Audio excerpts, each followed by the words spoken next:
And as we come now to the Lord's table, I want to consider with you some verses from Revelation chapter 5, the worship in heaven. And John records this marvelous vision of heaven and the throne and all the glorious colors and everything around the throne, and emerald rainbow or halo, and the living creatures and 24 elders. And there was a scroll in the hand of God the Father on the throne, and no one was worthy to open it. And we jump in at verse 6, where there is a worthy one. And I saw between the throne with the 4 living creatures and the elders a lamb standing as if slain, having 7 horns and 7 eyes, which are the 7 spirits of God sent out into all the earth. And he came and took the book out of the right hand of him who sat on the throne. When he had taken the book, the 4 living creatures and the 24 elders fell down before the Lamb, each one holding a harp and golden bowls full of incense, which are the prayers of the saints.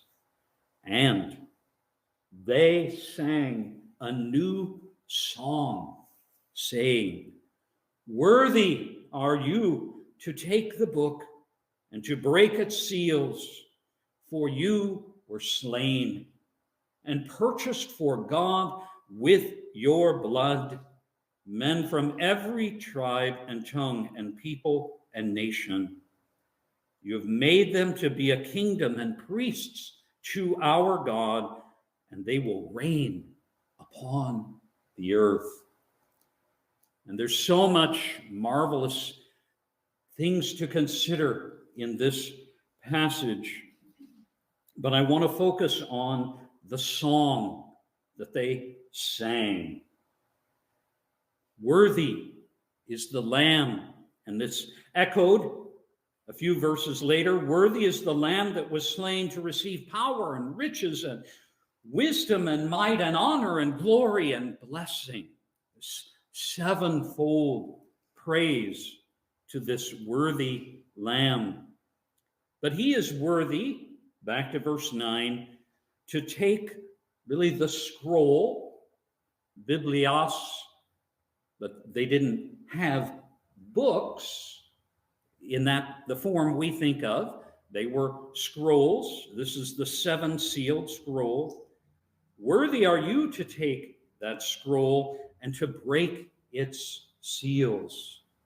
And I'm sure you know that as those 7 seals are broken in succession, the wrath of God comes upon a Christ-rejecting world.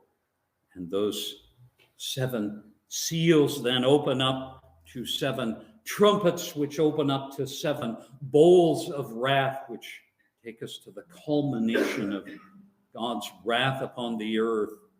And then gloriously, Christ will return. But he is worthy to take the scroll, to break its seals. The angels say, the elders say, "For you were slain. You purchased for God with your blood, with your life, from every tribe and tongue and people and nation, out of every corner of the globe." I've mentioned a few times in studies that I've been giving that this is the hope of all missionaries, that there's nowhere they can go where, well, there just isn't anyone here that will respond to the gospel, that will be called to faith.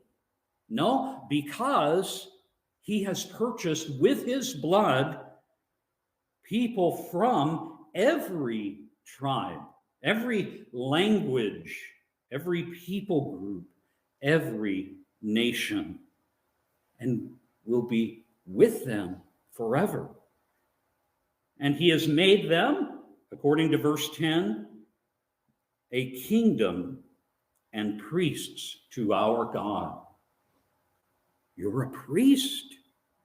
You're a priest in the sense that you represent God to people. You bring the message of the gospel, the message of hope in Christ to people. You have made them, it's so certain, to be a kingdom and priest to our God, and they will reign upon the earth. And we have to go all the way forward to chapter 20 to see that promise fulfilled, that they will reign with Christ, with the Lamb. That's what we will be doing in his millennial kingdom.